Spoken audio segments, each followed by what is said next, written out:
another quick guide on Trakr visual testing. Today we're going to talk about privacy and how we can make our visual testing better in terms of respecting private information that we're testing. So first of all, let's look at an example project that we're going to test in this guide. In this case, it is a web app. And in this web app, as well as a lot of website projects, you might have some information that is personalized and is private. So for example, here we have a name, John. In this case, John is pretty generic. You might not be able to use it as an identifiable information. But in many cases, there could be someone's email address, full name displayed. So this could be part of a private information when we're doing visual tests that we should think about.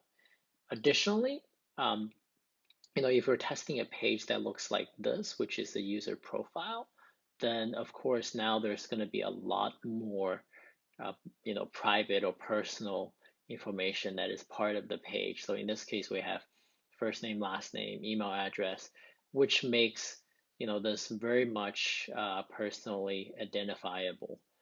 So this is something that we really should think about and safeguard when we are performing visual testing.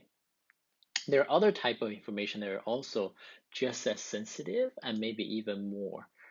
So for example, in this case, we have this piece of information called the API token, which is a unique piece of passcode that associated with this particular user on this web app that it's very private and then should not be exposed to the outside world in any regard. So in this guide, we just want to talk about how we can safeguard these type of information when we're performing visual testing.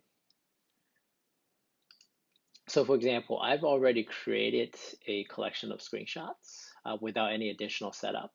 So, looking at that, by default, these information are captured as part of the screenshot. So, for example, the name John here, the aforementioned API token, as well as first name, last name, email. So even though the screenshots are safely stored in Trakr, however, you could have collaborators in this project that has access to these screenshots. You might be doing a test on the public environment where there could be prying eyes.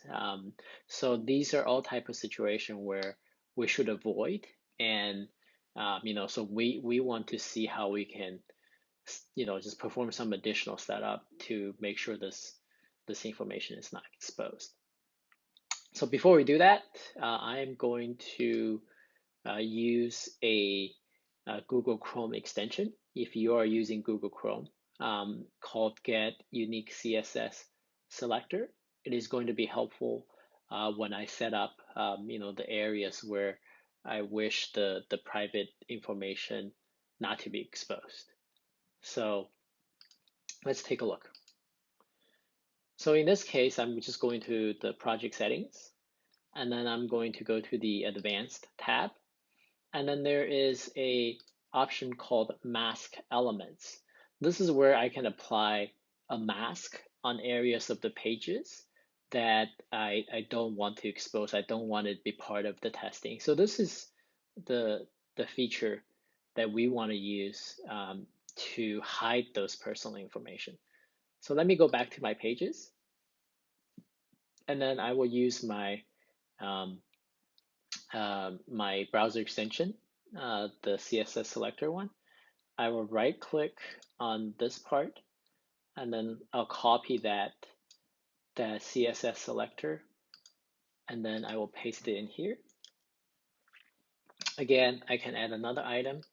So I will go in and also make sure I'm not capturing this API token.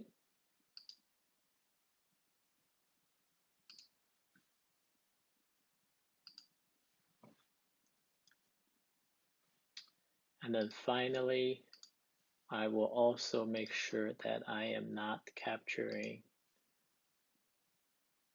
the first name,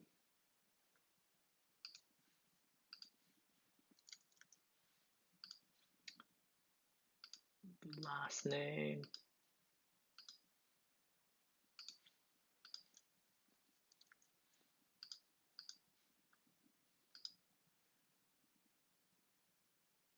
and the email address.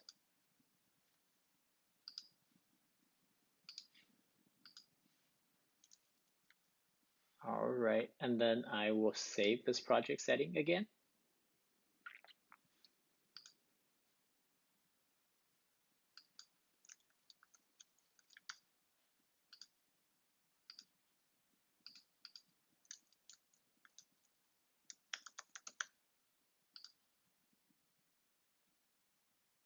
As we can see, this new screenshot collection we created with the new settings.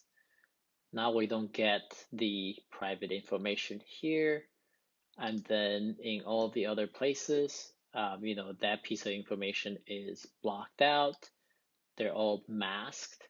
And the great thing is that you can still include these pages as part of your testing, but these areas where the private information appears are masked, blocked out from the testing process. So this is going to, not affect the overall test, but also safeguarding the privacy information from the particular project. So that's it. Hope it's helpful.